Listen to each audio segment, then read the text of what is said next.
마태복음 5장 17절에서 48절의 말씀.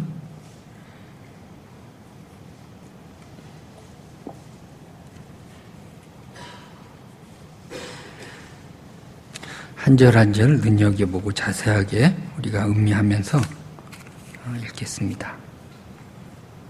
교독합니다. 내가 율법이나 선지자를 폐하러 온 줄로 생각하지 말라. 폐하러 온 것이 아니요 완전하게 하려 함이라.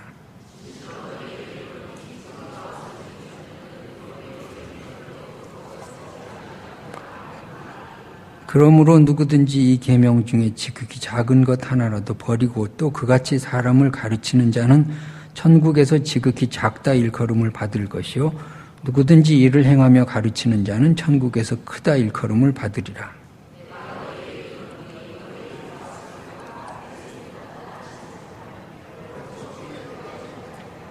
옛사람에게 말한 바 살인하지 말라. 누구든지 살인하면 심판을 받게 되리라 하였다는 것을 너희가 들었으나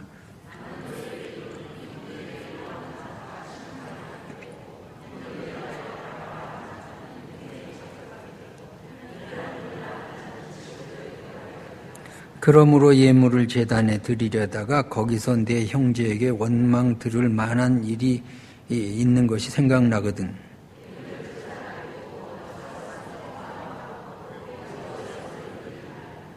너를 고발하는 자와 함께 길에 있을 때 급히 사화하라. 그 고발하는 자가 너를 재판관에게 내어주고 재판관이 옥리에게 내어주어 옥에 가둘까 염려하라.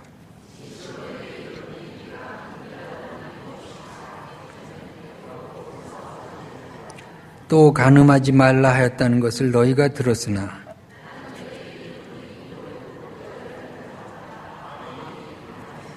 만일 내 오른 눈이 너로 실족하게 하거든 빼어내버리라. 내 백체 중 하나가 없어지고 온몸이 지옥에 던져지지 않는 것이 유익하며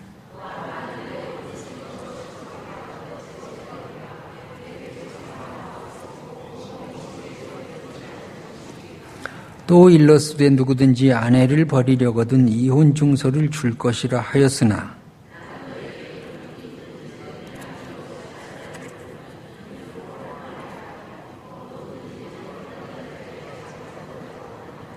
또 옛사람에게 말한 바 헛맹세를 하지 말고 네 맹세한 것을 주께 지키라 하였다는 것을 너희가 들었으나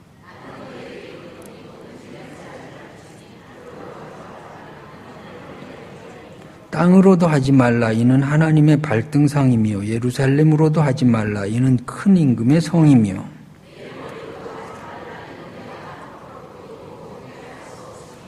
오직 너희 말은 옳다 옳다 아니라 아니라 하라. 이에서 지나는 것은 악으로부터 나느니라. 나는 너희에게 이르노니 악한 자를 대적하지 말라. 누구든지 내 오른편 뺨을 치거든 왼편도 돌려대며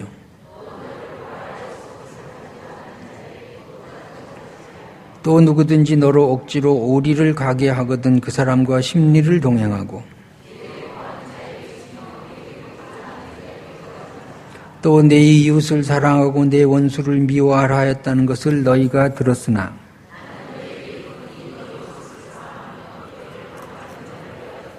이같이 한즉 하늘에 계신 너희 아버지의 아들이 되리니 이는 하나님이 그 해를 악인과 선인에게 비추시며 비를 의로운 자와 불의한 자에게 내려주심이라.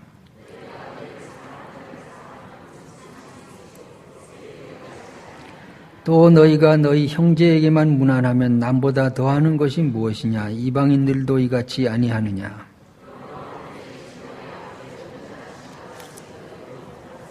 네. 자, 오늘은 간음에 대한 이야기가 주제가 되겠습니다. 그럼에도 불구하고 17절부터 계속 읽어 내려가는 이유는 이 모든 이야기의 중심과 요절이 17절이기 때문입니다. 17절의 말씀 다시 한번 볼까요? 내가 율법이나 선지자를 폐하러 온 줄로 생각하지 말라. 폐하러 온 것이 아니요 완전하게 하려 함이라. 이 완전하게 되는 길에 대해서 예수님이 설명을 하시고 계시는 가운데 살인하지 말라. 그 다음에 간음하지 말라. 이렇게 지금 말씀하고 계시는 것입니다. 자, 오늘의 말씀도 율법을 완성시키는데, 다시 말해서 간음하지 말라는 명령을 지키는데 우리의 율법의 행위로는 도저히 불가능하다. 그것을 예수님이 가르쳐 주시고자 하시는 것입니다. 그래서 예수님은 오늘 간음하지 말라라고 하는 이 말씀을 통해서 너도 간음했다라고 우리에게 짚어서 말씀하고 계십니다. 자, 예수님의 말씀은 법으로 저촉이 안 되면 간음하지 않은 거냐? 밝혀지지 않는 것이면은 간음하지 않은 것이냐? 그렇지 않다. 모두가 다 죄인이다. 모두가 다 그러한 노력으로 율법의 의의를 이룰 수 없다. 이렇게 말씀하고 계십니다. 자, 살인은 10계명 중에 제6계명에 해당합니다. 그것은 생명에 관한 법입니다. 간음은 10계명 중에 제7계명에 해당합니다. 이것은 정조에 관한 법입니다.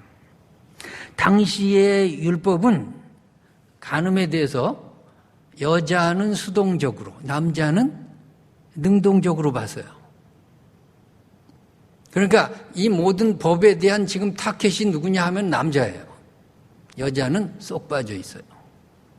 지금은 남녀 평등 시대라 다 같이 적용해야 되겠지만은 그 당시에는 남성들에게 집중돼서 이 말씀이 전해 내려가고 있고 또 여자는 수동적인 그런 입장을 보이고 있다 하는 것을 우리가 전제해야 되겠습니다. 그 다음에 지금 예수님께서 말씀하시는 모세의 율법에 의하면 여성은 간음의 문제에 있어서 피해자예요. 그 남성은 가해자로 이렇게 놓고 지금 율법이 진행되고 있습니다. 이것을 우리가 또 알아야 되겠습니다. 그래서 예수님은 율법에 대해서 이러한 율법에 대해서 재해석하시면서 간음의 범위를 확대하고 모두가 죄인인 것을 결론 지으면서 너희들의 율법의 의의를 스스로의 행위로 인해서 이룰 수가 없다. 이렇게 말씀하고 계십니다. 자, 그러면 구약시대의 간음죄가 무엇인가 하는 것을 한번 총 정리할 필요가 있습니다. 자, 구약의 간음의 정의는 기혼이거나 미혼인 남자는 기혼, 미혼 상관없어요. 기혼이나 미혼이나 남자가 기혼인, 다시 말해서 유부녀인 여자와 관계를 할 때 그것이 간음이에요. 여기서 처녀나 과부는 빠져 있어요.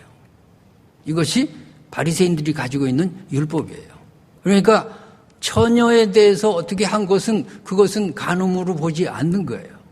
과부에 대해서 어떻게 한 것도 간음으로 보지 않는 거예요. 유부녀에 대한 성관계, 이것이 간음의 정의예요. 또 유부녀가 남편이 있는 여자가 남편 외에 다른 남자와 내통하는 것, 이것도 아주 드문 예지만은 간음의 범위에 포함하고 있습니다. 그래서 우리 신명기 22장 22절의 말씀 한번 읽겠습니다. 같이 읽습니다.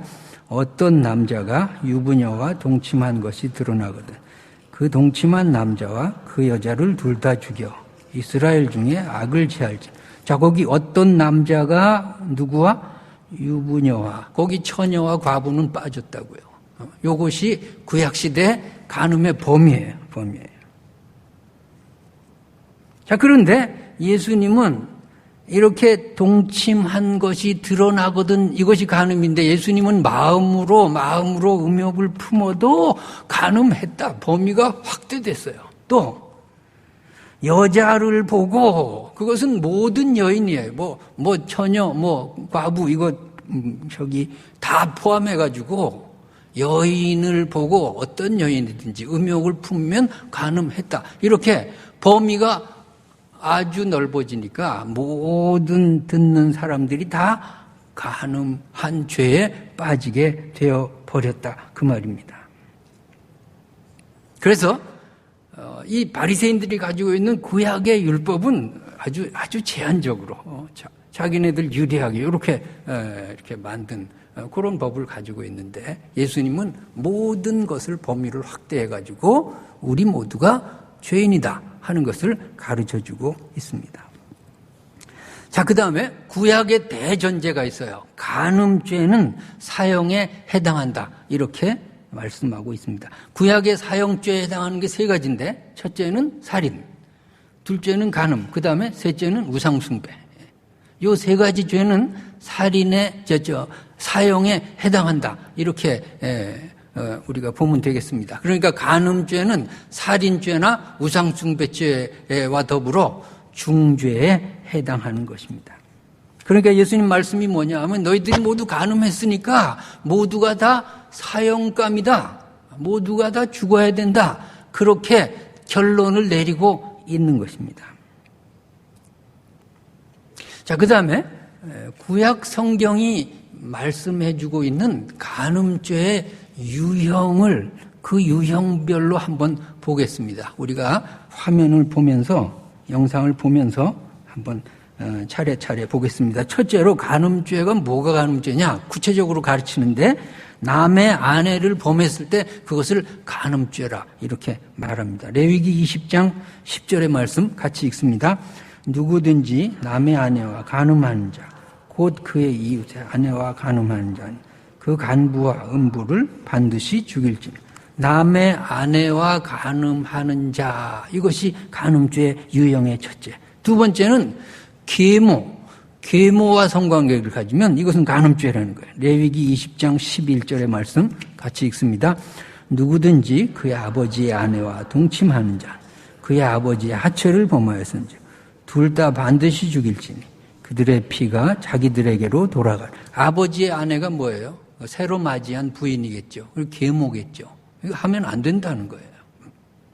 그 다음에 세 번째로 며느리, 자부, 며느리와 동침했을 때 이것은 간음죄라고 유형별로 또 정의를 하고 있습니다. 레위기 20장 12절의 말씀 같이 읽습니다. 누구든지 그의 며느리와 동침하거나 둘 다 반드시 죽일지니 그들이 가증한 일을 행하였습니다.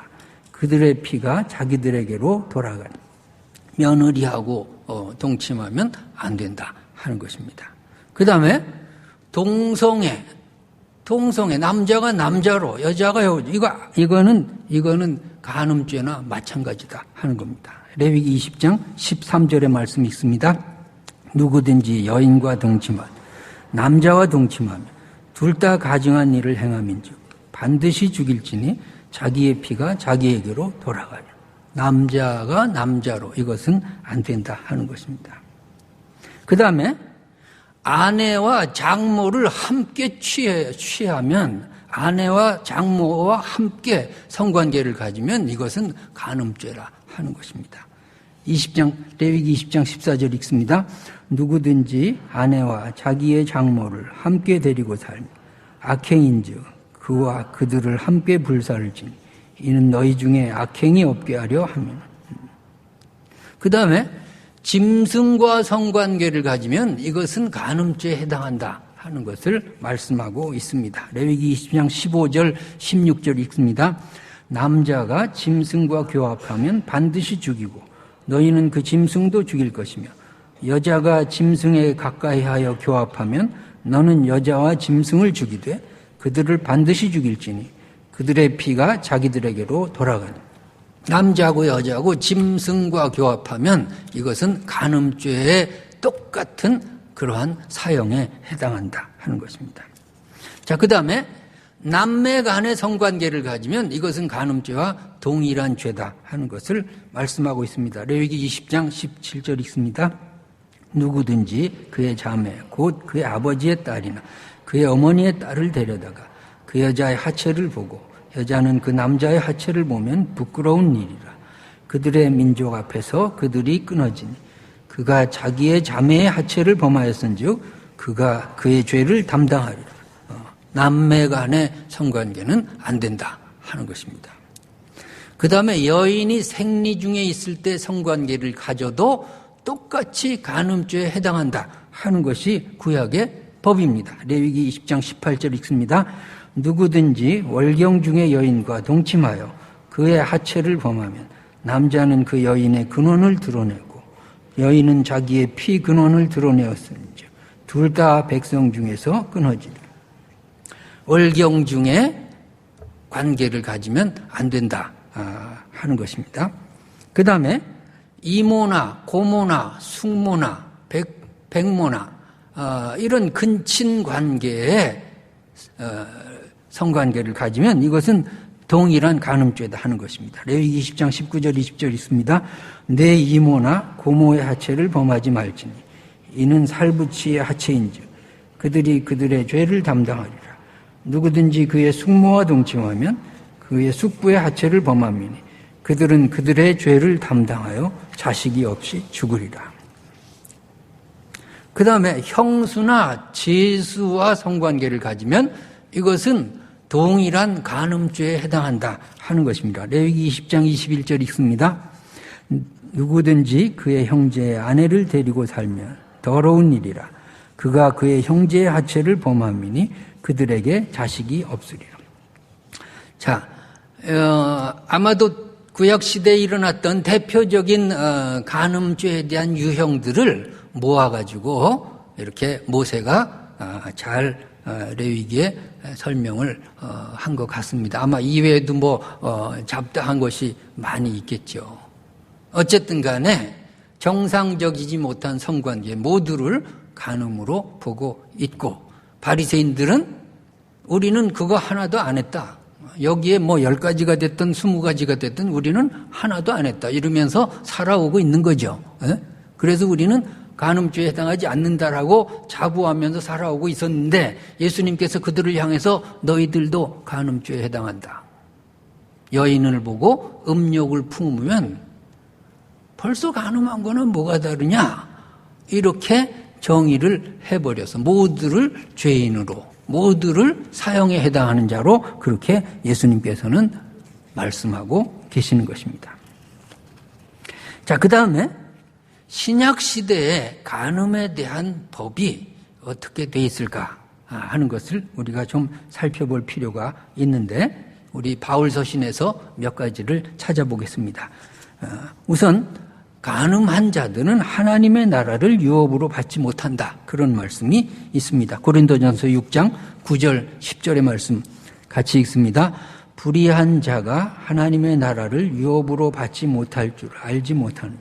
미혹을 받지 말라. 음행하는 자나 우상 숭배하는 자나 간음하는 자나 탐색하는 자나 남색하는 자나 도적이나 탐욕을 부리는 자나 술 취하는 자나 모욕하는 자나 속여 빼앗는 자들은 하나님의 나라를 유업으로 받지 못하리라. 우상 숭배, 또 간음, 탐색, 도적 이런 것들이 쭉 열거되어 있습니다. 그 다음에 음행, 간음은 몸 안의 죄고 나머지 죄들이 몸 밖의 죄라고 하면서 간음의 죄를 더 심각하게 사도 바울은 보고 있습니다. 고린도전서 6장 18절의 말씀 같이 읽습니다. 음행을 피하라. 사람이 범하는 죄마다 몸 밖에 있거니와 음행하는 자는 자기 몸의 죄를 범하는 자기가 자기 몸의 죄를 범한다. 그러니까 더 심각하게 사도 바울은 음행에 대한 죄를 보고 있습니다. 그 다음에 우리가 왜 간음하지 말아야 되느냐라면은 우리의 몸이 하나님이 거하시는 성전이기 때문에 그래서 성전을 거룩하게 해야 된다. 그런 논리를 사도 바울은 펴고 있습니다. 고린도전서 6장 19절 20절의 말씀 같이 읽습니다. 너희 몸은 너희가 하나님께로부터 받은 바 너희 가운데 계신 성령의 전인 줄 알지 못하느냐. 너희는 너희 자신의 것이 아니라 값으로 산 것이 되었으니 그런즉 너희 몸으로 하나님께 영광을 돌리라. 자, 우리의 몸이 이제 우리의 것이 아니라 하나님이 거하시는 성전이고 내가 죽을 죄인이었는데 하나님께서 값 주고 사셔서 하나님께서 거룩하게 만드셨으니 하나님께 영광 돌리면서 살아라. 이렇게 사도 바울은 권면하고 있습니다. 자, 이러한 구약과 신약의 간음에 대한 모든 말씀들을 우리가 좀 정리해 봤어요. 그럼 예수님의 교훈, 오늘 교훈이 간음하지 말란데, 여인을 보고 음욕을 품은 자마다 이미 간음했고, 내 오른쪽 눈이 실족하게 하거든 빼버리고, 또 손이 실족하게 하거든 잘라버리고, 뭐 그런 일들이 쭉 여기 기록되어 있습니다. 예수님의 교훈이 뭐냐? 이것이 제일 중요하죠. 예수님은 뭐라고 말씀하시느냐? 예수님이 이 말씀을 왜 하셨나? 첫째로 살인과 마찬가지로 간음에 대해서도 의인 행세를 하지 말라 하는 것입니다. 간음하지 않았다고 자부하면서 교만하지 말라 하는 것입니다. 내가 간음에 대해서는 의인이다. 나 죄가 없다. 그렇게 살지 말라고 하는 것입니다. 모두가 다 죄인이고 모두가 이 계명 앞에서 고개를 숙여라 하는 것입니다. 우리 모두가 이 말씀 앞에서 죄인이 되어야 합니다. 왜냐하면 율법은 죄를 깨닫는 거예요. 하나님의 말씀을 읽으면서 내가 죄인이구나. 내가 죄인이구나. 이것을 깨달으시기 바랍니다. 이 말씀을 읽으면서 저 사람이 죄인이구나. 이렇게 버리면은 말씀을 읽으나 마나요. 이 말씀은 나를 향한 말씀이에요. 나를 향한 말씀이에요. 여러분이 들으시기 바랍니다. 여러분이 듣는 거예요. 그러니까 예수님은요, 눈으로 보기만 해도 간음, 마음으로 품기만 해도 간음, 그렇게 말씀하시면서 모두를 죄를 깨닫게 만드시는 것입니다. 그러니까 아름다운 여자가 마음에 드는 아름다운 여자가 지나가는데 두세 번만 봐도 이미 간음했다 그거죠. 핸섬한 남자가 지나가는데 선망의 눈초리로 바라보면 이미 간음했다 이거야. 결혼한 사람이 이성을 생각하면서 마음이 두 번만 두근거려도 이거 간음했다 이거야. 그러니까 모두가 다 죄인으로 그렇게 알라고요. 그래도 아니라는 사람 손 들어봐. 모두가 다 죄인이 돼야 돼요. 모두가 다 죄인이 돼야 돼요. 우리 교역자들 수련회를 김제 금산교회 이자익 목사님 목회하셨던 데 갔다 왔어요. 거기 가면요. 나중에 한번 우리 장로님들도 같이 가고 우리 교우들 한번 갔으면 좋겠어요. 기역자 예배당이 있습니다. 기역자 예배당이 뭐냐 하면은 남자 들어가는 문하고 여자 들어가는 문이 달라요. 교회당에 들어가서 남자 들어가는 문, 여자 들어가는 문이 달라가지고 그 사이에 휘장을 칩니다. 그러면 남자 여자가 못 봐요. 서로 못 봅니다. 옛날의 예배당은 그랬어요. 1920년대 30년대까지도 그랬습니다.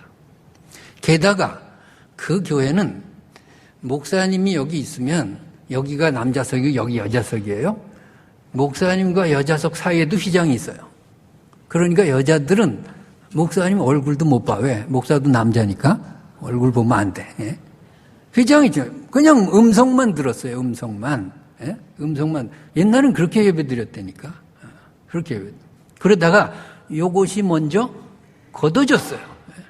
그래서 여자들도 목사님 얼굴을 보면서 설교 말씀을 들을 수 있어요. 물론 남자 여자석은 계속 휘장이 쳐져 있었는데, 그런데 이 강단이 남자석을 향해 있습니다. 여자는 여기 측면에 있어요. 너무 재밌는 얘기를 지금 담임 목사님한테 제가 들었어요. 설교를 남자를 보고 할 거 아니에요. 그런데 목사가 여자석을 3번만 보면은 음탕한 목사라고 정죄를 했대요. 3번을 보면 안 돼. 2번까지는 괜찮나 봐. 그러니까 약간 보면 안 되는 거예요. 옛날에 그렇게까지 했어요. 그렇게까지 하고 약간 보면 안 되니까. 그러니까 우리 모두가 이 계명 앞에서 죄인이라고 하는 의식을 깨달을 때까지 이 계명이 내 마음에 머물러 있어야 되겠습니다. 그래서 내가 죄인이구나.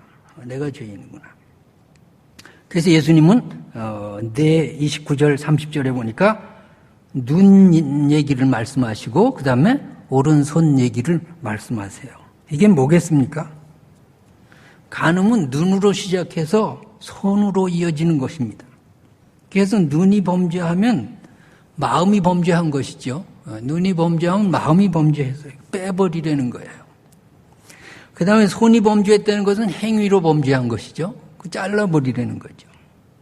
그게 다 그렇게 하고 백체 중에 일부가 없어지더라도 지옥에 던져지지 않는 것이 낫지 않냐. 이런 말씀을 예수님께서 하고 있습니다. 그래서 모두가 죄인이라고 하는 것을 예수님께서 극명하게 보여주시는 장면이 있는데 요한복음 8장에 간음한 여인이 현장에 잡혀왔을 때 그때 예수님이 어떻게 해결하세요? 죄 없는 자가 돌로 치라. 바리새인들에게 돌 들고 온 바리새인들에게 죄 없는 자가 돌로 치라. 그러니까 양심의 가책을 느껴 그랬어요. 양심의 가책을 느껴. 자기네들은 행위로서는 아니에요. 바리새인들은 철저하게 살았으니까. 근데 양심은요 고발하고 있어요. 양심의 가책을 느껴 돌 놓고 다 가버렸대요. 그러니까 완벽한 바리새인들도 예수님의 말씀 앞에서 죄인됨을 인정하고 물러갔다. 그 말이죠. 그러니까 오늘 내가 은혜 받으려면 예수님의 말씀 앞에서 내가 죄인이구나. 간음죄에서도 내가 죄인이구나. 나는 도저히 내 행위로 구원받을 길이 없구나. 내가 율법의 완성자로서 그 임무를 완성을 할 수가 없구나. 그런 것을 깨달아라 하는 것입니다. 자, 그것을 오늘 본문이 가르쳐 주시는 거고요. 그 다음에 이 주님의 말씀은 약자 보호법이라는 것을 우리가 알아야 되겠습니다. 자, 주님의 법은요, 모세의 법과 다릅니다. 그러니까 모세의 율법은요, 강자 위주의 법입니다. 요한복음 8장에 간음하다 현장에서 잡혔으면 남자 여자 다 데리고 와야죠. 근데 여자만 데리고 온 게 뭐예요? 그게 율법에 그렇게 돼 있어요. 남자 위주의 법이에요. 그러니까 남자는 어떻게 빠져나갔는지 모르겠는데 여자만 잡아왔어요. 이것이 모세의 법이에요. 그리고 신명기 24장 1절을 한번 읽겠습니다. 이혼 증서만 써주면 이혼할 수 있다. 그런 말이 있어요. 같이 읽습니다. 사람이 아내를 맞이하여 데려온 후에 그에게 수치되는 일이 있음을 발견하고 그를 기뻐하지 아니하면 이혼 증서를 써서 그의 손에 주고 그를 자기 집으로 내보낼 것이야. 이혼 증서만 써주면 그냥 이혼하게 하는 그것이 남자 위주의 법이죠. 남자가 강자니까 강자 위주의 법이죠. 그러면 약자는 억울하게 그냥 당할 수밖에 없잖아요. 이런 것들이 모세의 법이고 구약시대 율법이에요. 근데 예수님은요, 약자 편에서 약자 보호법으로서의 간음에 대한 법을 말씀하고 계십니다. 그래서 우리 마태복음 19장 7절에서 9절의 말씀 함께 읽겠습니다. 여짜오되 그러면 어찌하여 모세는 이혼 증서를 주어서 버리라 명하였나이까? 예수께서 이르시되 모세가 너희 마음의 완악함 때문에 아내 버림을 허락하였거니와 본래는 그렇지 아니하니라. 내가 너희에게 말하노니 누구든지 음행한 이유 외에 아내를 버리고 다른 데 장가 드는 자는 간음함이라. 그래서 모세의 법은 버리라고 했는데 예수님은 안 된다 하는 것입니다. 왜? 약자 보호법으로 돌아서니까 그렇게 사람을 내치면 안 된다 하는 것입니다. 그럼 왜 그렇게 너희들이 너무 완악해서 그런 법이 생긴 것이지. 예? 그래서 예수님께서 율법의 참 정신이 뭐냐? 율법의 참 정신은 약자를 보호하는 것이다. 약자를 보호하는 것이고 약자 편에서 생각하는 것이다 하는 것을 여기서 가르쳐주고 계십니다.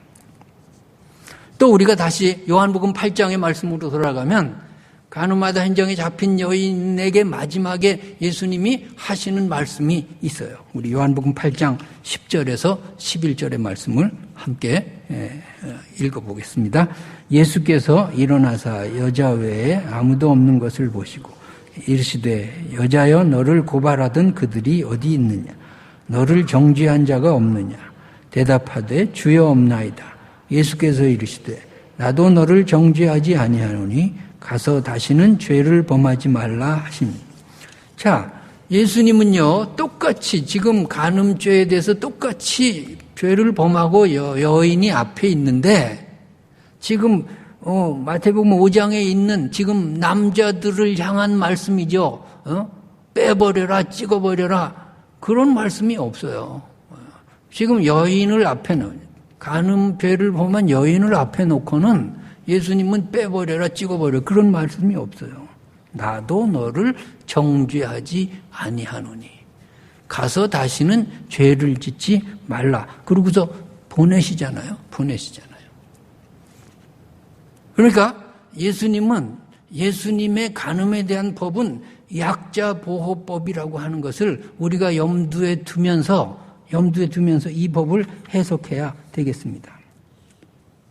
자, 예수님께서 또 이런 말씀하시죠. 우리 결혼식 때 마지막에 하는 서약 후에 하나님이 짝지어 주신 것을 사람이 나누지 못할지니라. 이것도요 약자 보호법이에요. 누가 나누려고 하느냐 하면 강자가 나누려고 그러거든요. 남녀가 결혼을 했는데 누가 나누려고 그래요? 누가 이혼하려고 그래요? 강자가 이혼하려고. 그러면 안 된다는 거죠. 못한다는 거예요. 사람이 나누지 못할지니라. 사람이나 남자나 이제 어문은 같거든요. 남자가 나누지 못한다. 요새는 뭐 남자가 더 약자가 돼가지고서 그런데 옛날에는 남자가 강자니까 남자가 나누지 못한다. 그런 말씀이죠. 그런 말씀이에요. 그러니까 강자에 의한 일방적인 결혼의 파기, 이것은 무효라고 하는, 원천 무효라고 하는 거예요.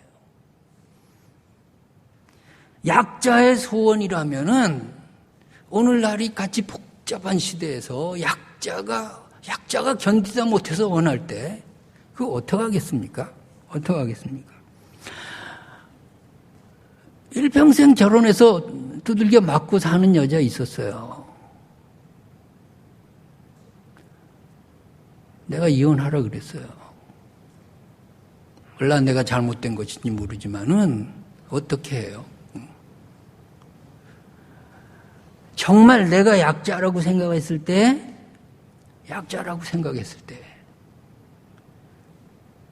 그때 하나님께서는 물론 이혼 자체를 원하시진 않지만 약자의 이혼에 대해서 하나님께서는 보호해 주실 줄로 저는 믿습니다.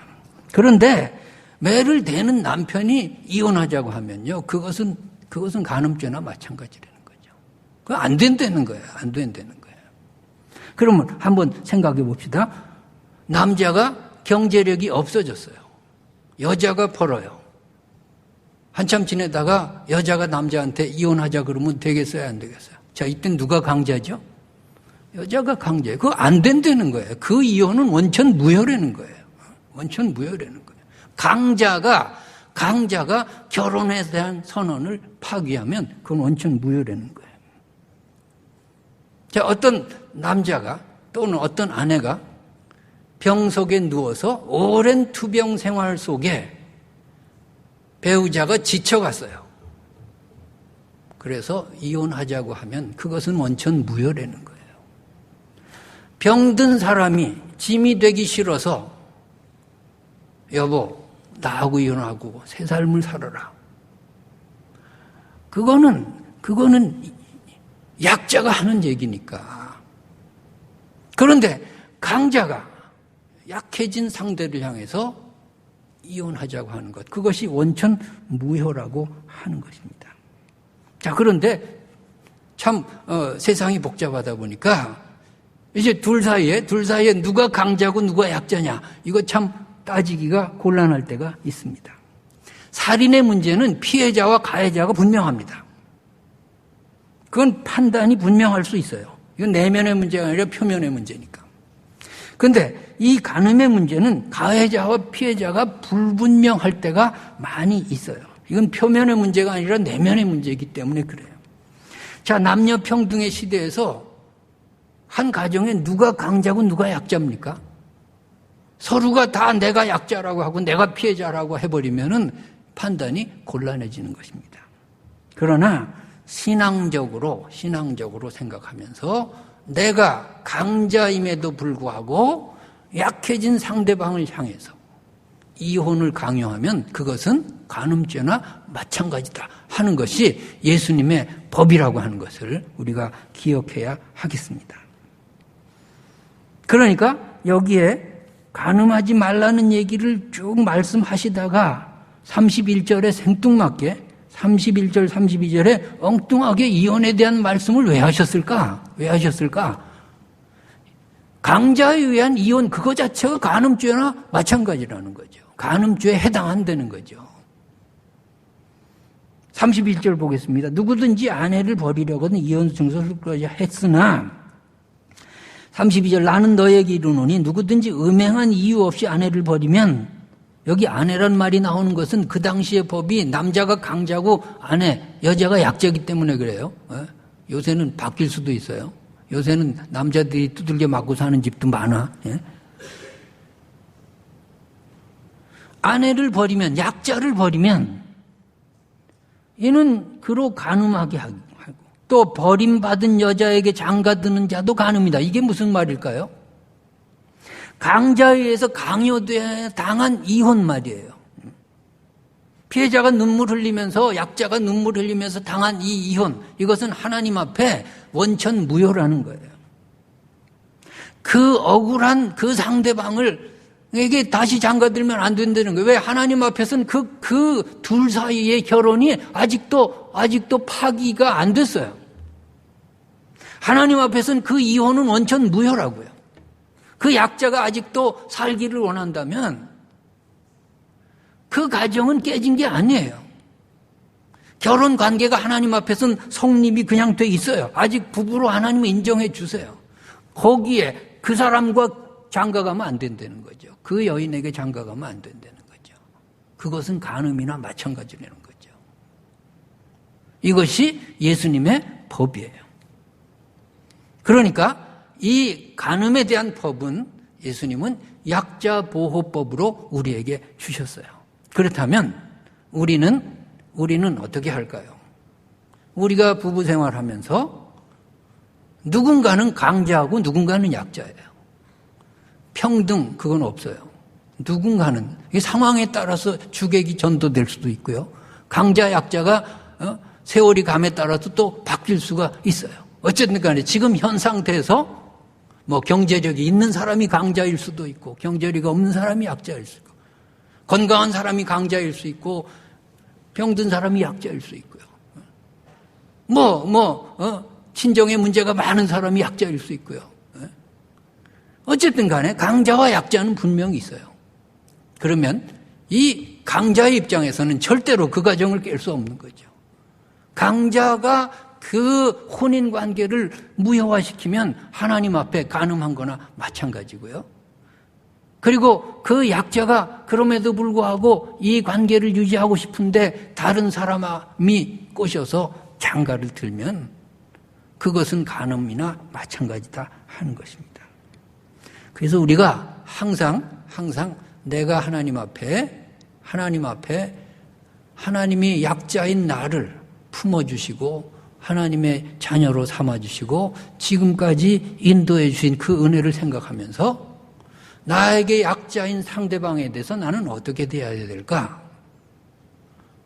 내 어떤 강자의 무기로서 눈물 흘리게 만들고 이것은 간음이나 마찬가지고 이것은 사형에 해당하는 죄나 마찬가지다 하는 것입니다.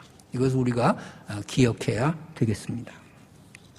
세 번째로 오늘 이 간음에 대한 법이 우리에게 주시는 말씀은 주님은 인간의 본능을 정죄하시지는 않는다라고 하는 것을 또 기억해야 되겠습니다.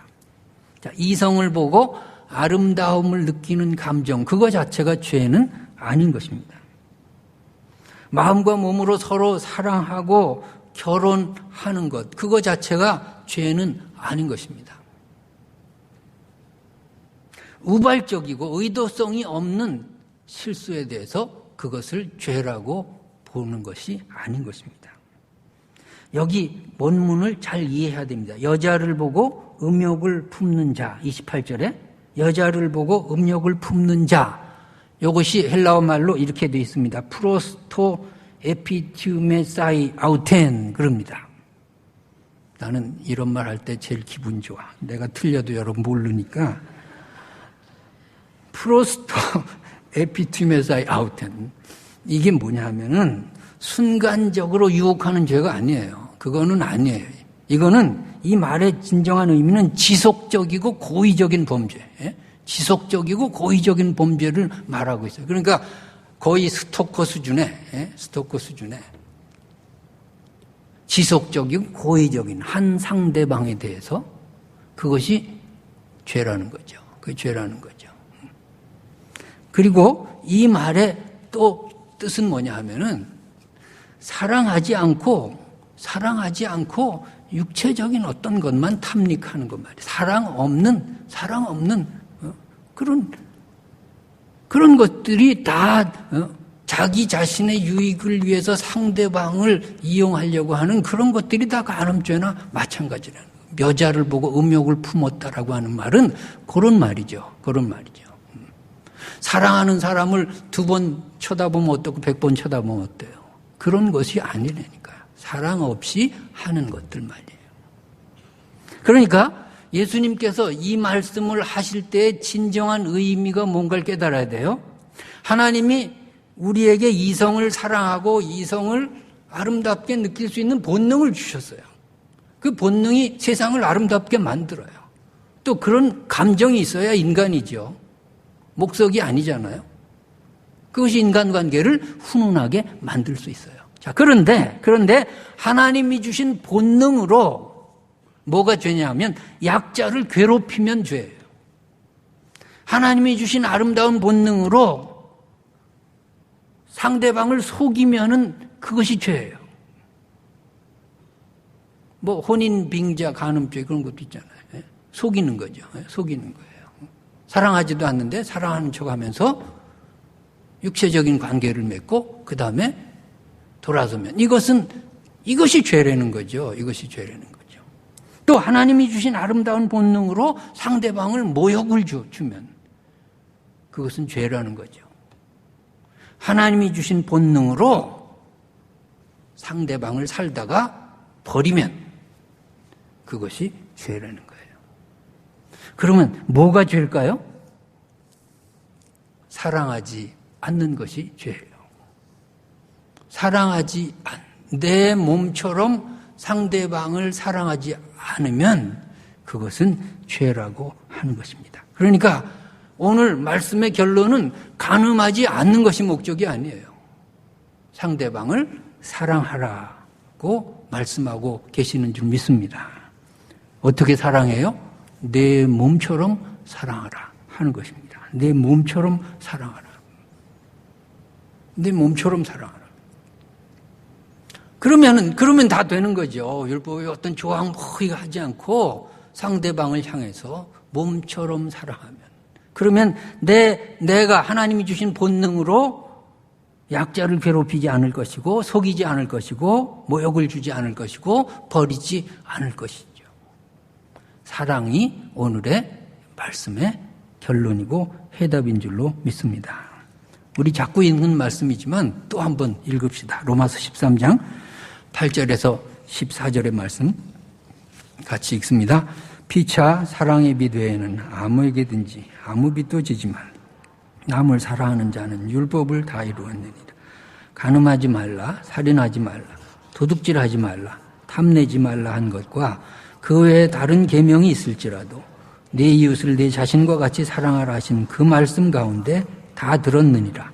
사랑은 이웃에게 악을 행하지 아니하나니 그러므로 사랑은 율법의 완성이니라. 구원의 때가 가까워졌다. 또한 너희가 이 시기를 알거니와 자다가 깰 때가 벌써 되었으니 이는 이제 우리의 구원이 처음 믿을 때보다 가까웠습니다. 밤이 깊고 낮이 가까웠으니 그러므로 우리가 어둠의 일을 벗고 빛의 갑옷을 입자.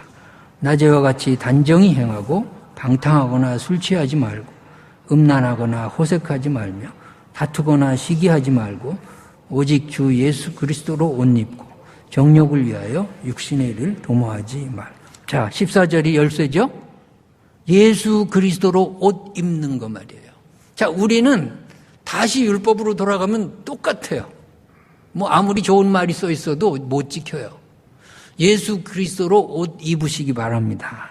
나는 못해요. 나는 죽어야 돼요. 내 위에 예수 그리스도가 더 씌워져야 돼요. 그게 내가 하는 것이 아니라 이웃 사랑을 내가 하는 것이 아니라 주님께서 하시는 거예요. 여러분, 나는 마귀한테 내 지체를 드리든지 주님께 내 지체를 드리든지 둘 중에 하나예요. 우리가 무엇을 하든지 간에 내가 한다고 생각하지 마세요. 내가 의의 병기로 성령의 열매를 맺든지 아니면 죄의 병기로 죄를 짓든지 그런 거예요. 자, 내가 하려고 하지 말고 예수 그리스도로 옷을 입으시기 바랍니다. 예수 그리스도로 옷을 입고 주님께서 나를 인도해 주시고 내 생각을 인도해 주시고 내 행동과 내 모든 삶을 주님 인도해 주십시오. 나는 사랑할 능력이 없으나 주님이 나를 사랑하신 그 감격으로 내가 사람을 사랑하게 해 주십시오. 주님께서 죽을 죄인인 나를 구원하셨던 그 은혜를 내가 입었사오니 그 은혜를 생각하면서 내가 사람을 만나고 사람을 사랑하고 성령의 열매를 맺게 해 주십시오. 그렇게 여러분 은혜 받은 자로서 은혜 안에서 살아가시기 바랍니다. 사랑을 받은 자로서 사랑을 실천하며 살아갈 때 주님께서 원하시고자 하는 성령의 열매를 우리의 삶 속에서 맺을 줄로 믿습니다. 우리 305장 찬송 부르시겠습니다. 찬송 부르시기 전에 찬송